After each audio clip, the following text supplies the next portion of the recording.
मुझे शहरयार साहब की कुछ पंक्तियां याद आ रही हैं कि कहिए तो आसमां को जमीन पर उतार दूं, मुश्किल नहीं है कुछ भी अगर ठान लीजिए, बस एक बार मेरा कहा मान लीजिए। 1981 में एक फिल्म आई थी उमराव जान। उस फिल्म में इस गीत को गाने के रूप में प्रयोग किया गया था और मुझे लगता है कि विद्यार्थी जीवन के लिए इससे बेहतर पंक्ति कुछ नहीं हो सकती है। और वर्तमान समय में जब भी आप देखते हैं तो आपको लगता होगा कि कंपटीशन, किसी भी परीक्षा में कंपटीशन बहुत ज़्यादा बढ़ गया है और मुझे लग रहा है कि इसी कंपटीशन पे अपने आप को प्रभावी बनाने के लिए एक सही रणनीति, एक सही स्ट्रेटजी और एक उचित गाइडेंस के साथ आपको अपनी तैयारी करनी होगी। इसी कड़ी में आर्यभट्ट क्लासेस आप सभी के समक्ष जीएस, मैथ्स, रीजनिंग और हिंदी की क्लासेस लेकर आ रहा है, जिसमें मैं कृष्ण कुमार आप सभी को जीएस की क्लासेस दूंगा। खास बात है कि जब भी आप किसी भी एग्जाम में पार्टिसिपेट करते हैं, भाग लेते हैं, तो आपको देखने को मिलता है कि उसमें जीएस की जो क्लासेस हैं वो बहुत ब्रॉड मिलती हैं, बहुत ही ज़्यादा। लेकिन अगर आप कुछ सिलेक्टेड टॉपिक पे मेहनत करते हैं, उस पर ज़्यादा वर्क करते हैं, तो मुझे लगता है कि जीएस के विषय में आप अच्छा स्कोर कर सकते हैं। इसी कड़ी में जब आप जीएस के सिलेबस को देखते हैं तो उसमें आपको history, geography, polity, economics, current affairs, scientific research, general science इत्यादि के सब्जेक्ट शामिल होते हैं। इस कड़ी में हम आपको अभी जो सब्जेक्ट प्रारंभ करने जा रहे हैं वो है भूगोल। भूगोल को दो हिस्सों में बांटकर पढ़ा जा सकता है अध्ययन के दृष्टिकोण से, जिसमें पहला भाग है विश्व का भूगोल और दूसरा भाग है भारत का भूगोल। खास तौर से अभी जो छोटी वैकेंसियां हैं जो एसएससी जीडी, हालांकि संख्या के दृष्टिकोण से तो बड़ी होती है निसंदेह, इसमें कोई दो राय नहीं है, लेकिन है कि जो लेवल, पेपर के लेवल के हिसाब से देखा जाए तो जो छोटी वैकेंसियां हैं उनमें भारत के भूगोल से जो प्रश्नों की संख्या है वो अपेक्षाकृत थोड़ी सी ज्यादा है। मैं विश्व के भूगोल के महत्व को नकार नहीं रहा हूं, बल्कि ये कह रहा हूं कि अपेक्षाकृत भारत के भूगोल से प्रश्न ज्यादा बनते हैं और कभी कभी विश्व के भूगोल से भी प्रश्न ज्यादा बनते हैं। किंतु वर्तमान समय में अभी हम लोग भारत के भूगोल को लेकर चलेंगे। भारत के भूगोल को पढ़ने के लिए आप सबके समक्ष उसका पूरा सिलेबस होना ही चाहिए। और जब भी आप कोई भी सब्जेक्ट पढ़ें, व्यक्तिगत रूप से जो मेरी राय है, कोई भी आप सब्जेक्ट पढ़ें तो मुझे लग रहा है कि स्पष्ट रूप से पहले आप सिलेबस को कवर करें, पहले सिलेबस देखें कि आपको क्या पढ़ना है और क्या नहीं पढ़ना है। इसी कड़ी में हम लोग अभी लेके चलेंगे भारत के भूगोल के सिलेबस पे। आइए चलते हैं भारत के भूगोल के सिलेबस को देखते हैं कि इसमें क्या क्या पढ़ना है। भारत के भूगोल के सिलेबस का जब मैंने क्लासिफिकेशन किया, इसका वर्गीकरण किया, तो मुझे लगा कि इसमें 12 ऐसे अध्याय हैं जिन पर मेहनत किया सकता है, वर्क किया सकता है, उनको बेहतर तरीके से तैयार किया सकता है, जो आपके परीक्षा में आपके साथ हमेशा चलेंगी, रहेंगी और आपके एग्जाम में आपका काम देंगी। आइए देखते हैं कि कौन कौन से चैप्टर हैं जिसे हमें भारत के भूगोल में पढ़ना है।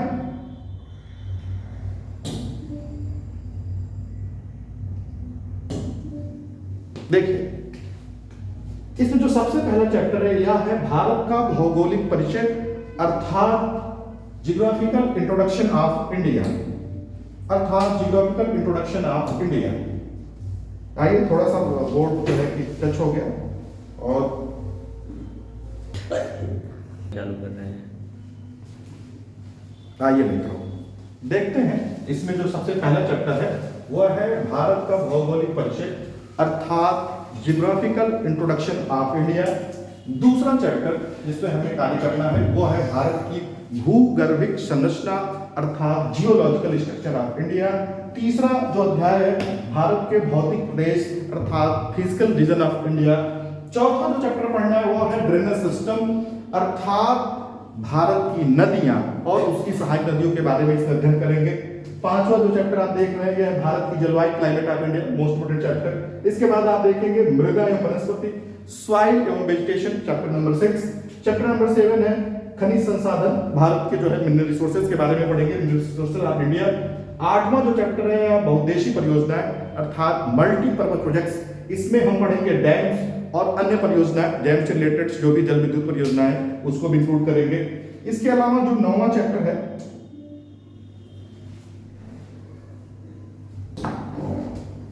वो है ऊर्जा परिदृश्य, एनर्जी सिनेरियो, अर्थात इसमें हम देखेंगे कि भारत के कौन कौन से ऐसे ऊर्जा सेक्टर है और भारत के कौन कौन से ऊर्जा सेक्टर का कितना योगदान है, जैसे कि solar energy, wind energy, thermal energy इत्यादि। इसके अलावा जो अगला चैप्टर 10वां चैप्टर है उसका नाम है परिवहन, ट्रांसपोर्टेशन। इस परिवहन में हम रेल परिवहन, जलमार्ग परिवहन, वायु परिवहन, सड़क परिवहन इत्यादि का अध्ययन करेंगे। 11वां चैप्टर है जनजातियां अर्थात भारत की शेड्यूल्ड ट्राइब कास्ट, और 12वां चैप्टर है पॉपुलेशन, जनसंख्या। इस जनसंख्या में हम सेंसस 2011 का भी उल्लेख करेंगे। खास तौर से मित्रों जब हमने इस सिलेबस को देखा तो इसमें जो आपका पहला चैप्टर है वो आपने देखा कि भारत का भौगोलिक परिचय, यह है चैप्टर नंबर 1 भारत का भौगोलिक परिचय। और अभी वर्तमान में हम लोग भारत के भौगोलिक परिचय का चैप्टर स्टार्ट करेंगे। जब भी अब हम भारत के भौगोलिक परिचय का चैप्टर हमें पढ़ना है तो सबसे पहले हमें भारत की मैप देखनी होगी, उसकी स्थिति देखनी होगी। तो आइए मित्रों हम देखते हैं कि भारत के मैप की स्थिति विश्व में है कहां। सबसे पहले देखते हैं, ये अपनी मान लीजिए ये पृथ्वी है और पृथ्वी के बीचों बीच से जो गुजरने वाली लाइन है इसको हम बोलते हैं भूमध्य रेखा या विषुवत रेखा या 0 डिग्री अक्षांश, और अंग्रेजी में इसे हम बोलते हैं इक्वेटर। भूमध्य रेखा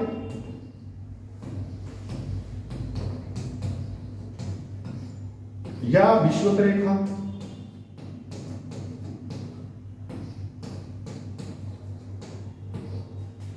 या 0 डिग्री अक्षांश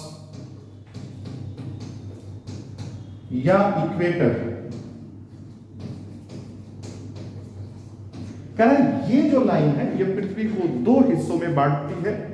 ऊपर अर्थात उत्तर के साइड के हिस्से को हम बोलते हैं उत्तरी गोलार्ध, और नीचे अर्थात दक्षिण के साइड के दक्षिण के हिस्से को हम बोलते हैं दक्षिणी गोलार्ध। ऊपर है उत्तरी गोलार्ध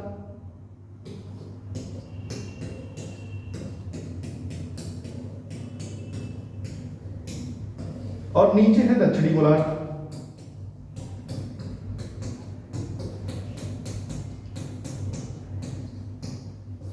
अंग्रेजी में इसे बोलते हैं नॉर्दर्न हेमिस्फीयर,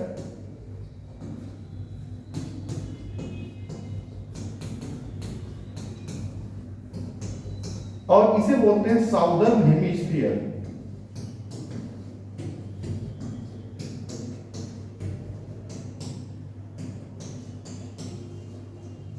अक्षांशीय दृष्टिकोण से जब देखा गया तो भारत की स्थिति उत्तरी गोलार्ध में मिली।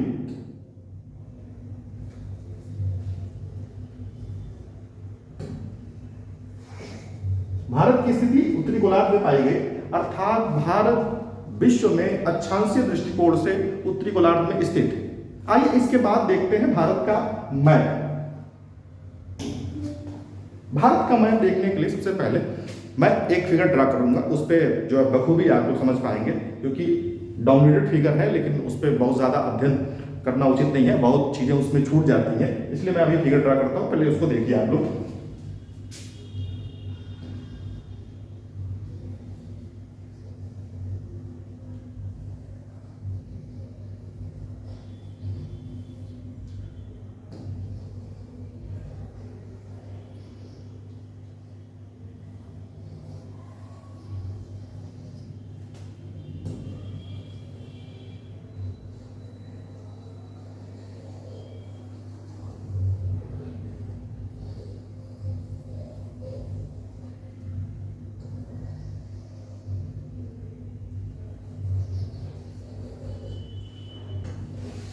मित्रों आपने जो ये मैप देखा है ये इंडिया का मैप है, और इंडिया के मैप में जब चीजें आप देखेंगे तो भारत विश्व में उत्तरी गोलार्ध में स्थित है, और उत्तरी गोलार्ध में जब भारत का मैप हम देखते हैं तो भारत के 3 साइड में जल का हिस्सा है, जो इसका पूर्व वाला साइड है,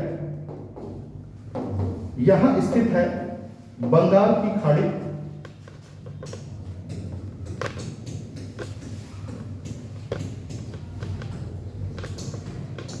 जिसे बे ऑफ बंगाल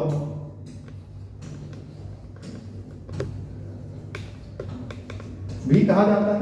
भारत के पश्चिम में जल का एक हिस्सा है जिसे अरब सागर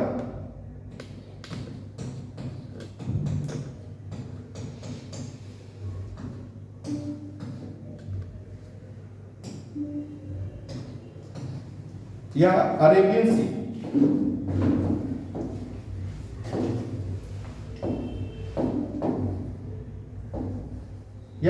सी भी कहा जाता है।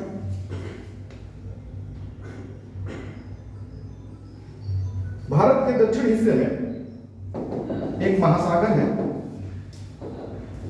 जिसे हम हिंद महासागर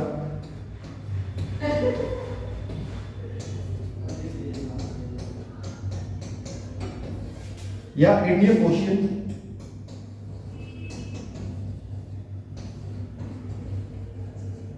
कहते हैं। अर्थात आप जब देख रहे हैं तो भारत तीन तरफ से जल से घिरा हुआ है, और खास बात इसमें है कि कोई भी स्थल जो तीन तरफ से जल से घिरा होता है वो प्रायद्वीप कहलाता है।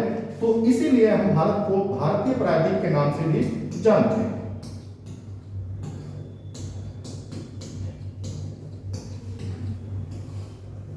इंडियन पेनिनसुला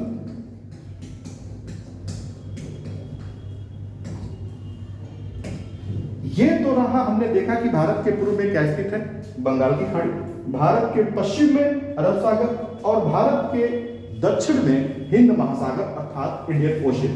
मित्रों, अब इसके बाद एक्चुअल में हम भारत के सबसे ऊपर वाले हिस्से में देखेंगे तो वर्तमान समय में जो इसकी संरचना बनी हुई है वो कुछ इस तरह से देखने को मिलेगा। मित्रों देखिए, इसमें सबसे खास बात है, अभी भारत का जो जम्मू कश्मीर लद्दाख, अब तो खास तौर से लद्दाख हो गया है, जो लद्दाख का कुछ हिस्सा है अभी वो पाकिस्तान के अधिकार में है, जिसे हम पीओके कहते हैं, और भारत का कुछ हिस्सा चीन के अधिकार में है, जिसे हम अक्साई चीन कहते हैं।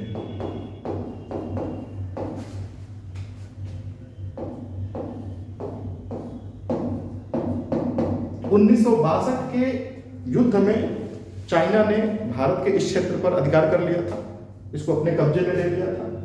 हालांकि अभी भी हम अक्साई चीन और पीओके को भारत का ही हिस्सा मानते हैं, और वो भारत का ही हिस्सा है, इसलिए हम इसको भारत का हिस्सा मानकर ही चलेंगे। आगे देखते। अब देखिए, जो प्रश्न आपसे बन सकता है उसमें सबसे महत्वपूर्ण टॉपिक अब आपको मिलेगा, वो है भारत के पड़ोसी देश अर्थात नेबरिंग कंट्रीज ऑफ इंडिया। पहला जो टॉपिक आपको मिलेगा, भारत के पड़ोसी देश।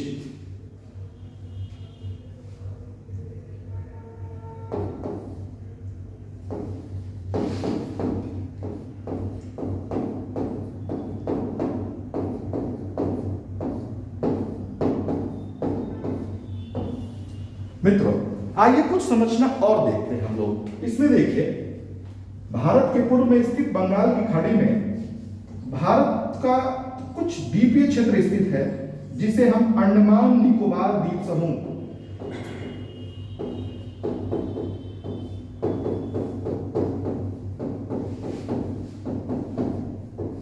के नाम से जानते हैं। और भारत के पश्चिम में अर्थात अरब सागर में भारत का कुछ द्वीपीय क्षेत्र है, जिसे हम लक्षद्वीप समूह के नाम से जानते हैं।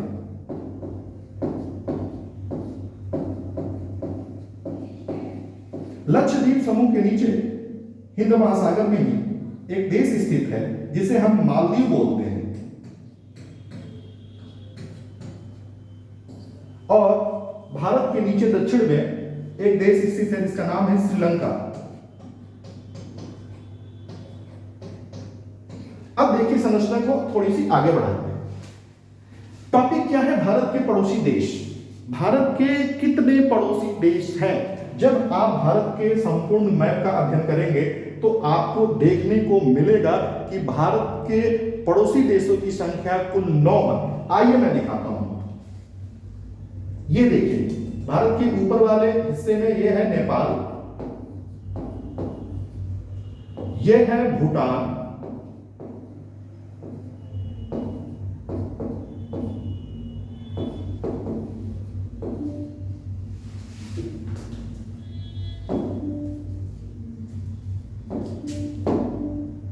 ठीक है मित्रों, आइए हम लोग देखते हैं इसको।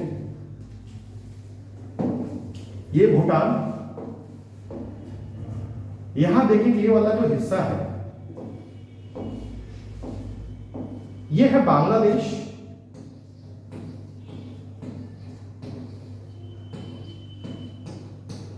नीचे भारत में ये देखेंगे ये जो हिस्सा है ये है म्यांमार। नेपाल के ऊपर चलेंगे तो हिस्सा है तिब्बत, हालांकि तिब्बत को चाइना अपना मानता है, अभी इस पर बाद में जिक्र करेंगे चाइना। इसके अलावा भारत के पश्चिम की तरफ देखेंगे तो आपको मिलेगा पाकिस्तान, और पीओके से जुड़ा हुआ हिस्सा है कुछ, उसका नाम है अफगानिस्तान।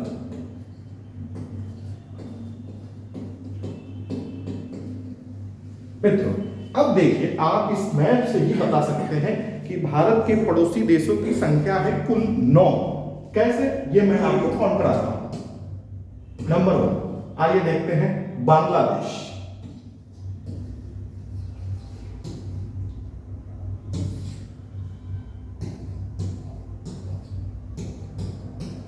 नंबर 2, आइए बांग्लादेश के बाद आप देखेंगे China.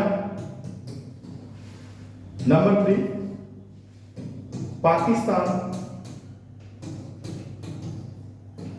Number 4, Nepal. Number 5, Myanmar. Number 6, Bhutan. Number 7,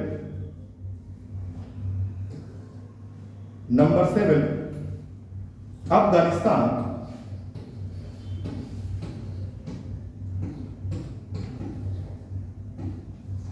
number 8,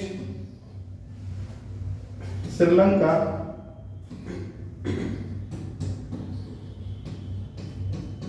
और नंबर 9, मालदीव। अब ध्यान से सुनिएगा मित्रों, कहीं कहीं आपको देखने को यह मिल जाता है कि बहुत सारे बुक्स या नेट पे, गूगल पे बहुत सारी जगह ऐसे दे देता है कि भारत के 8 पड़ोसी देश हैं। हालांकि वो उचित नहीं है, क्योंकि वो पीओके को छोड़ देते हैं जहां से अफगानिस्तान जुड़ा हुआ है। इसलिए हम लोग पीओके को इंक्लूड करते हुए आगे बढ़ेंगे और भारत के पड़ोसी देशों की संख्या मानेंगे 9। अब ध्यान से देखिए मित्रों, स्पष्ट रूप से कह रहा है भारत के पड़ोसी देशों की कुल संख्या है 9। कितनी संख्या है? 9। ये बहुत महत्वपूर्ण है, याद रखिएगा, इसको भूलना नहीं। अब इसके बाद ये देखेंगे कि इन 9 में से कितने ऐसे देश हैं जिनकी सीमा भारत से लगती है, अर्थात जिनकी सीमा भारत से जुड़ी हुई है। तो आइए देखते हैं मित्रों कि इसके बाद जो अगला टॉपिक है वो है अपना कि भारत की अंतर्राष्ट्रीय सीमा से जुड़े देश।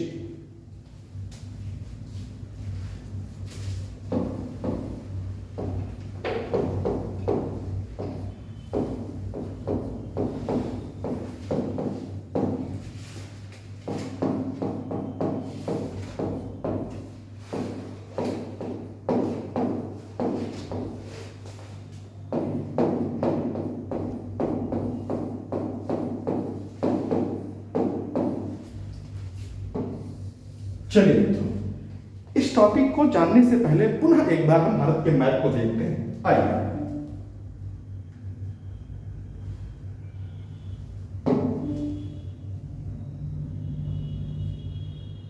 देखिए मित्रों, इसमें देखिए खास बात क्या है, इसमें महत्वपूर्ण बात देखिए। सबसे महत्वपूर्ण बात इसमें जब आप देखेंगे इस मैप को तो आपको नजर आएगा कि श्रीलंका, मालदीव, ये जो दो देश हैं वो भारत की सीमा के साथ अपनी सीमा शेयर नहीं करते हैं।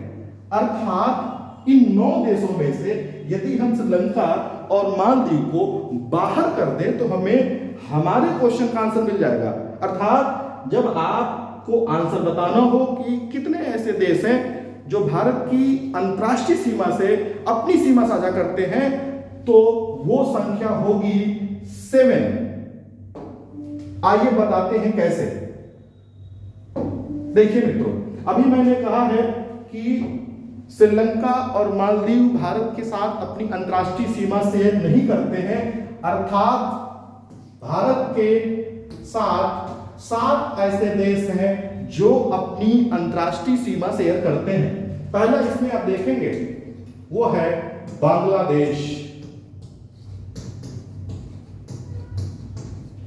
दूसरा देखेंगे तो वो है चीन, तीसरा आप देखेंगे तो है पाकिस्तान, चौथा नेपाल, पांचवा म्यांमार, छठा भूटान, सातवां अफगानिस्तान।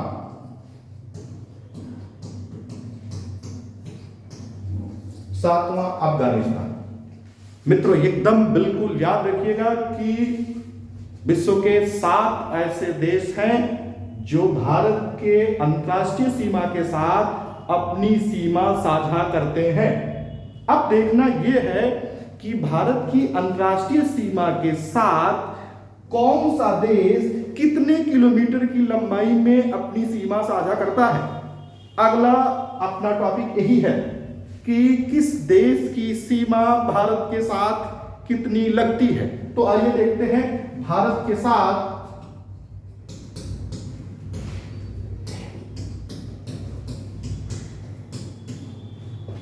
जुड़े अंतर्राष्ट्रीय सीमा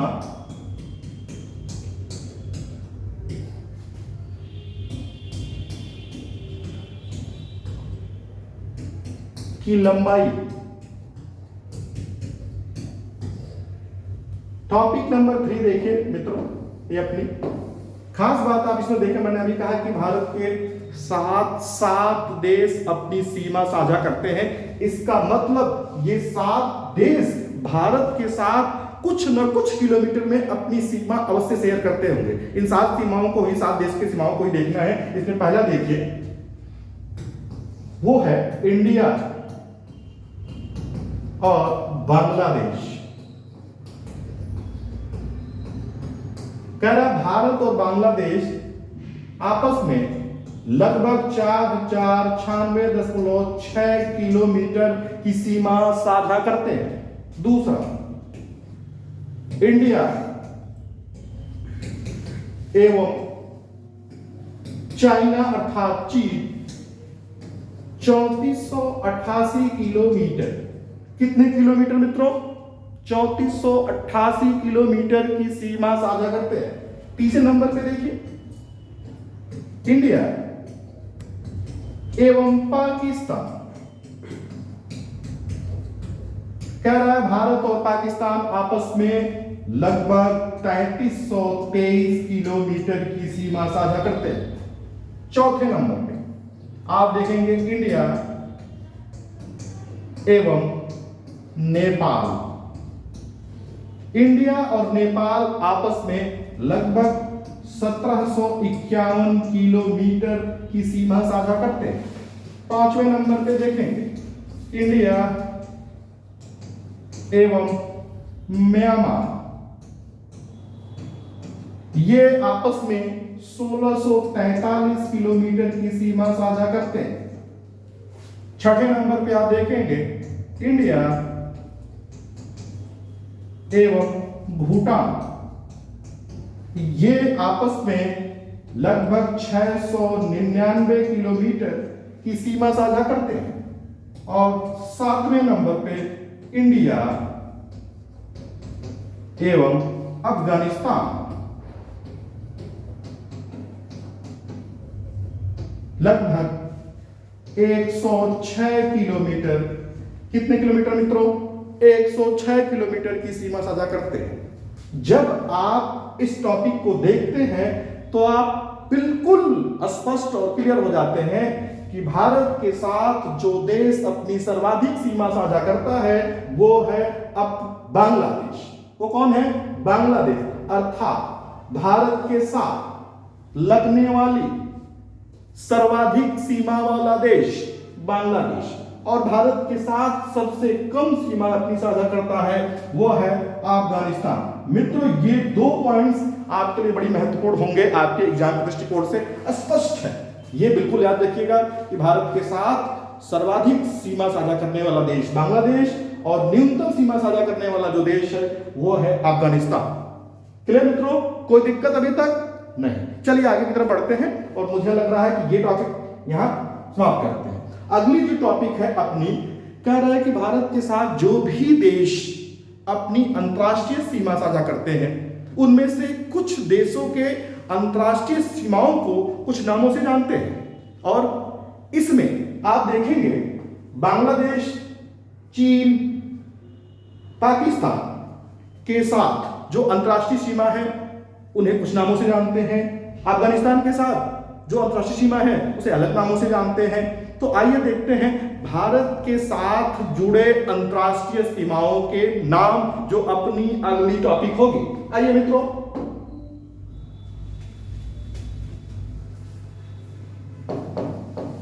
टॉपिक नंबर 4, भारत के साथ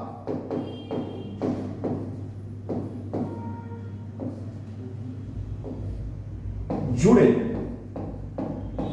अंतरराष्ट्रीय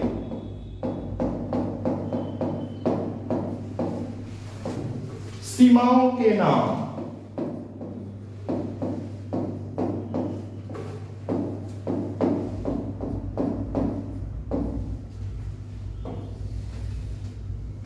मुझे लगता है मित्रों कि ये जो टॉपिक्स देख रहे हैं इतना आसान है कि पूछिए मत। और आप अगर ठान लें तो ये भूजा है, भूजा, बिल्कुल ही भूजा है। यह मैं कह रहा हूं कि रामधारी सिंह दिनकर जी ने अपनी रश्मि रथी में कुछ पंक्तियों का उल्लेख किया है कि मानो जब जोर लगाता है पत्थर पानी बन जाता है। आप में वो शक्ति है कि आप सिर्फ भारत के भूगोल को ही नहीं बल्कि आपके एग्जाम के दृष्टिकोण से जीएस का जो भी पोर्शन है वो कवर कर सकते हैं। कोई भी बच्चा जो शुरुआत कर रहा है वो भी ये कार्य कर सकता है, तो डरने की बिल्कुल आवश्यकता नहीं है। और मुझे नहीं लग रहा है इसमें आपको कोई डर लग रहा होगा। तो आइए देखते हैं, इसमें आप देखिए भारत के साथ जुड़े अंतरराष्ट्रीय सीमाओं के नाम, जिसमें पहला ए वो है भारत एवं बांग्लादेश।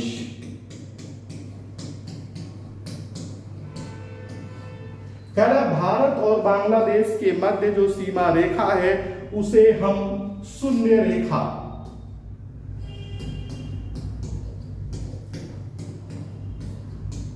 अर्थात जीरो लाइन, अर्थात जीरो लाइन के नाम से जानते हैं। दूसरा आप देखिए भारत और चीन। मित्रों यहां थोड़ा सा आपको ध्यान रखना जो है आवश्यक है, क्योंकि भारत और चीन के मध्य अलग अलग जगहों पे, वो भी खास तौर से जो दो जगहों पे, अलग अलग जगहों पे दो अंतरराष्ट्रीय सीमाएं हैं, जिसमें आप अरुणाचल प्रदेश में जुड़े हुए अंतरराष्ट्रीय सीमा को मैकमोहन रेखा के नाम से जानते हैं।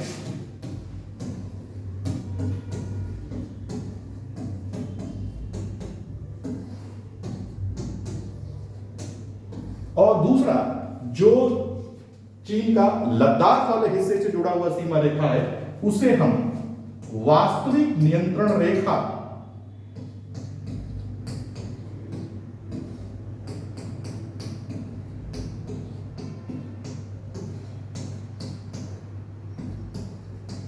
अर्थात लाइन ऑफ एक्चुअल कंट्रोल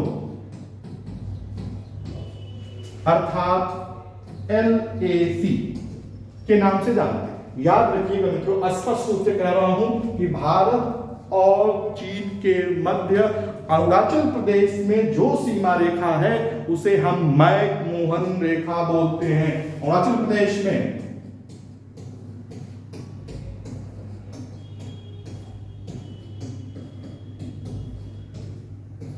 और भारत और चीन के मध्य लद्दाख में जो सीमा रेखा है उसे हम LAC बोलते हैं। बिल्कुल स्पष्ट होना चाहिए, बिल्कुल स्पष्ट, इसमें कोई भी संशय नहीं होनी चाहिए। तीसरा आइए देखते हैं मित्रों हम लोग अगला। अब देखिए तीसरे नंबर पे है भारत एवं पाकिस्तान। भारत और पाकिस्तान। कह रहे हैं भारत और पाकिस्तान के मध्य 3 प्रकार की अंतरराष्ट्रीय सीमा रेखाएं हैं। हालांकि वो तो एक ही है, लेकिन अलग अलग क्षेत्रों में उसे अलग अलग नामों से जानते हैं। आइए देखते हैं कि किन क्षेत्र में किन नामों से जानते हैं। पहला है रेड क्लिफ रेखा।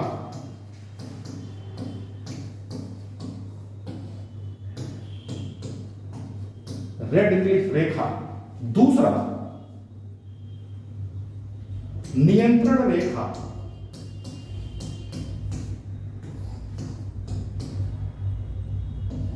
नियंत्रण रेखा अर्थात लाइन ऑफ कंट्रोल अर्थात LOC के नाम से जाना जाता है। तीसरा 24 डिग्री अक्षांश। ध्यान से सुनिएगा मित्रों, स्पष्ट रूप से कह रहा है कि राजस्थान और पंजाब क्षेत्रों में जो सीमा रेखा है उसे रेड क्लिफ रेखा के नाम से जाना जाता है। जो आप देखिए जम्मू कश्मीर वाले हिस्से में जो सीमा रेखा है उसे हम LOC बोलते हैं। और जो तीसरा है 24 डिग्री अक्षांश, ये गुजरात में अर्थात पंजाब एवं राजस्थान में बोलते हैं red Cliff Rekha. Jammu and Kashmir में LOC और गुजरात में बोलते हैं 24 डिग्री अक्षांश। मित्रों ये आपके बिल्कुल दिलो दिमाग में बैठ जाना चाहिए। अब समय बदल रहा है तो परीक्षा का पैटर्न भी बदल रहा है। वो समय गया कि हमेशा आपसे बार बार पूछा जाएगा कि रेड क्लिफ लाइन किन 2 देशों को अलग करती है या रेड क्लिफ लाइन किन 2 देशों के मध्य है। अब समय आ गया कि ये जाना जाए कि रेड क्लिफ लाइन भारत के किस राज्य के हिस्से में फैले हुए अंतरराष्ट्रीय सीमा को कहा जाता है। आगे की तरफ बढ़ते हैं तो आप अगला देखेंगे, ये है चौथे नंबर का, वो है भारत एवं अफगानिस्तान।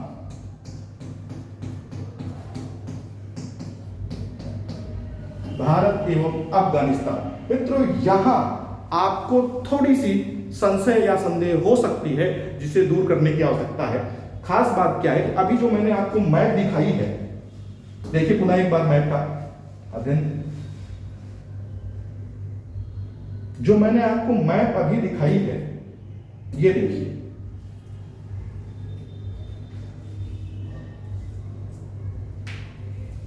जो मैप मैंने दिखाई यहां देखिए, ये जो हिस्सा है POK का, POK अर्थात पाक ऑक्युपाइड कश्मीर, इसको हिंदी में बोलते हैं पाक अधिकृत कश्मीर, यानी कश्मीर का वह हिस्सा जो पाकिस्तान के अधिकार में है। अब देखिए यहां से जुड़ा हुआ है अपना अफगानिस्तान। ये खास बात यह है कि बहुत सारे किताबों में ये दे दिया गया है कि अफगानिस्तान की सीमा भारत से नहीं लगती है, तो ये थोड़ा सा मुझे नहीं लग रहा है कि तार्किक है।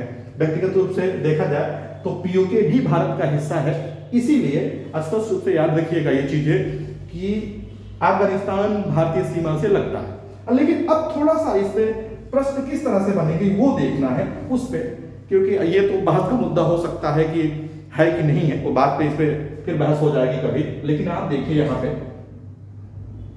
भारत और अफगानिस्तान, कह रहा है कि भारत और अफगानिस्तान के मध्य जब भारत का बंटवारा नहीं हुआ था, अखंड भारत था, तो उस खास तौर से उसमें भी अखंड भारत का जब पाकिस्तान इंक्लूड था, तब जब भारत और अफगानिस्तान के मध्य सीमा रेखा को हम बोलते थे डुरंड रेखा।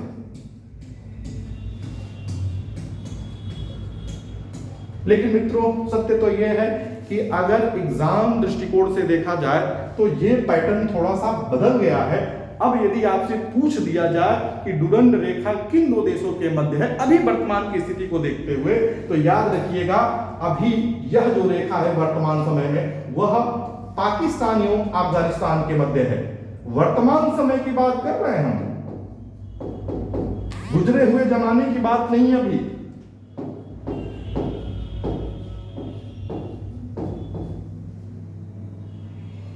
पाकिस्तान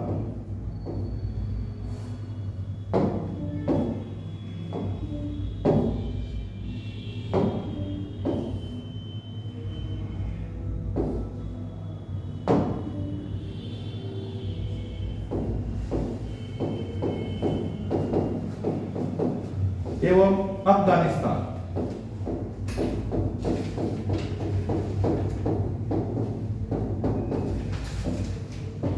देखिएगा मित्रों, यहीं पर आपके परीक्षा में प्रश्न को घुमाया जाता है। प्रश्न को ध्यान से पढ़िएगा और देखिएगा पूछ क्या रहा है। अगर पूछे कि भारत और अफगानिस्तान के मध्य कौन सी रेखा थी, तो डुरंड रेखा। या अगर आपसे पूछ दे कि डुरंड रेखा किन दो देशों के मध्य थी, तो भारतीय पाकिस्तान थी, ध्यान रखिएगा। यदि आपसे पूछ दे कि वर्तमान समय में डुरंड रेखा किन दो देशों के मध्य है, इस पे ध्यान देना है, वर्तमान वाले फैक्टर पे। अर्थात स्पष्ट रूप से क्लियर है कि वर्तमान समय में जो डुरंड रेखा है वह पाकिस्तान और अफगानिस्तान के मध्य में है। तो ये आपके एग्जाम के दृष्टिकोण से महत्वपूर्ण बिंदु है, आप इसको नोट डाउन कर लें। और मुझे लगता है कि आने वाले एग्जाम में इस प्रश्न के पूछे जाने की संभावना पूरा है। अब देखिए आगे बताते हैं आपको। इस टॉपिक को समाप्त करने के बाद, अगर ये टॉपिक समाप्त हो जाता है, इसके बाद जो हम अगले टॉपिक पे चलते हैं तो देखते हैं कि भारत की जो सीमा है, कुल सीमा वो कितनी है। भारत की सीमाओं पे चर्चा करेंगे। तो आइए पुनः एक बार मैप की तरफ ध्यान देते हैं। आइए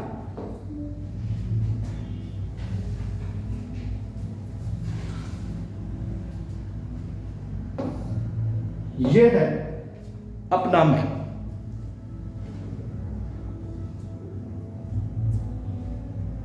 जय हो भारत की, जय हो भारत माता की। देखिए अपने मैप को, और खास बात इसमें देख लीजिए, महत्वपूर्ण बात कि आप देख रहे हैं कि भारत का कुछ हिस्सा जल से घिरा हुआ है। देखिए बंगाल की खाड़ी से, अरब सागर से और हिंद महासागर से, और भारत का कुछ हिस्सा स्थल से जुड़ा हुआ है। किससे जुड़ा हुआ है मित्रों? स्थल से और जल से। इसका सीधा तात्पर्य है कि भारत की दो सीमाएं हैं। इसका मतलब यह है कि भारत की सीमा को दो भागों में बांट कर पढ़ा जा सकता है। आइए देखते हैं जो टॉपिक अपनी है वह है भारत की सीमा। किसकी सीमा मित्रों? भारत की सीमा। हम उस सीमा की बात नहीं कर रहे हैं जो पाकिस्तान से आई है, वर्तमान में हम उस सीमा की बात करते हैं जो बाउंड्री कहलाती है। आइए देखते हैं मित्रों भारत की सीमा, जो अपना 5वां टॉपिक है।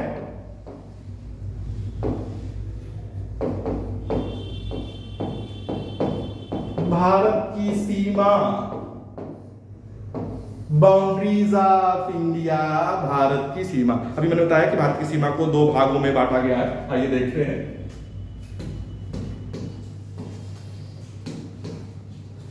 ओहो क्या खास बात है, एक भारत की स्थलीय सीमा और एक भारत की जलीय सीमा।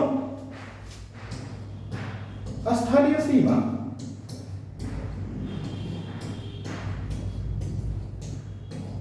और दूसरा है जलीय सीमा।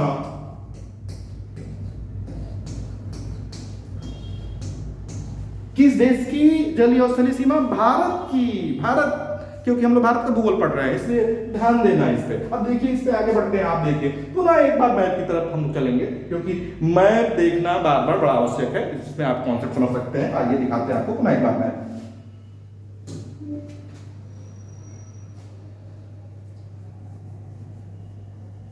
जय हो बोर्ड महाराज की। मैं तो कहूंगा खूब जल्दी जल्दी चलिए, आप अच्छे से चलिए, क्योंकि बहुत आवश्यक है, आपका चलना हमारे लिए आवश्यक है। आप नहीं चलेंगे मामला बढ़ जाएगा। तो देखिए आइए बोर्ड की तरफ, ये देखिए अपना भारत का मैप, और भारत के मैप में जब आप देख रहे हैं,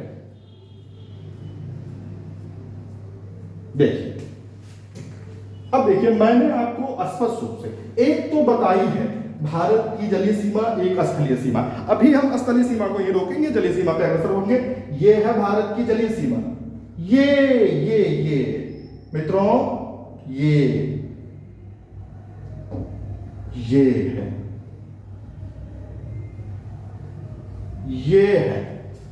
ये सिर्फ और सिर्फ भारत की मुख्य भूमि की जलीय सीमा। ये देखिए किनारे पे कुछ ऐसा भी यहां भी है जिसको हम अंडमान निकोबार द्वीप समूह और लक्षद्वीप समूह के नाम से भी जानते हैं। अर्थात सीधा सीधा कॉन्सेप्ट है कि भारत के जलीय सीमा को दो हिस्सों में बांटा जा सकता है। एक तो सिर्फ ये वाला हिस्सा सिर्फ लेते हैं, सिर्फ ये वाला हिस्सा, एकदम ध्यान से सुनिएगा, और एक तो वो हिस्सा जिसमें ये वाला हिस्सा तो होता है, उसके साथ ये वाला हिस्सा भी शामिल होता है। आइए टॉपिक पे चलते हैं।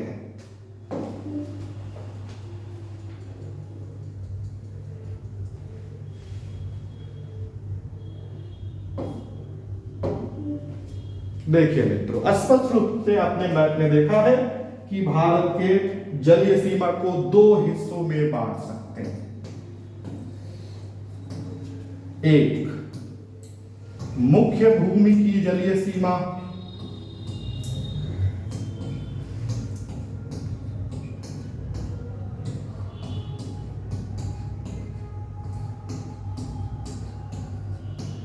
और दूसरा कुल जलीय सीमा।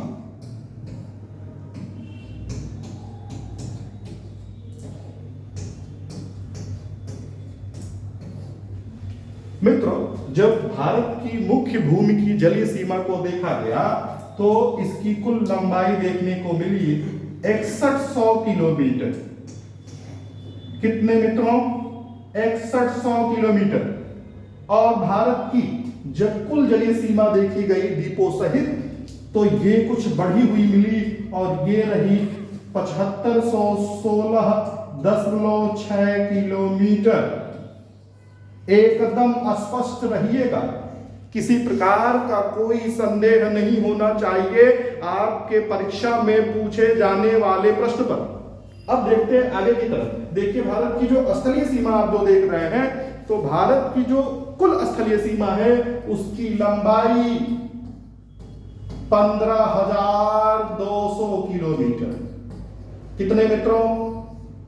15,200 किलोमीटर। अब ये तो रहा भारत की सीमा। अब हम बात करेंगे भारत की कुल सीमा की। इसका मतलब कुल स्थलीय सीमा और कुल जलीय सीमा।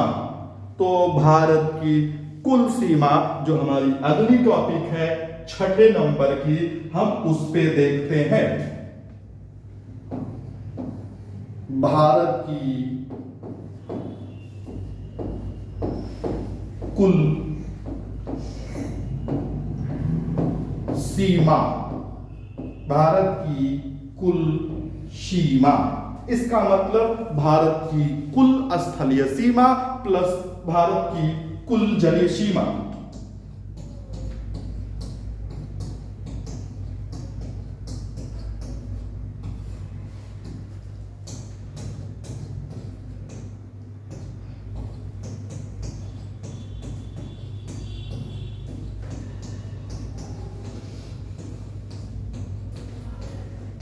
आइए देखते हैं मित्रों, कह रहा भारत की कुल स्थलीय सीमा, आप देखिए बिल्कुल यहां लिखा हुआ है स्पष्ट रूप से। तो कह रहा है भारत की कुल स्थलीय सीमा है 15,200 किलोमीटर, प्लस भारत की कुल जलीय सीमा देखिए 7516.6 किलोमीटर।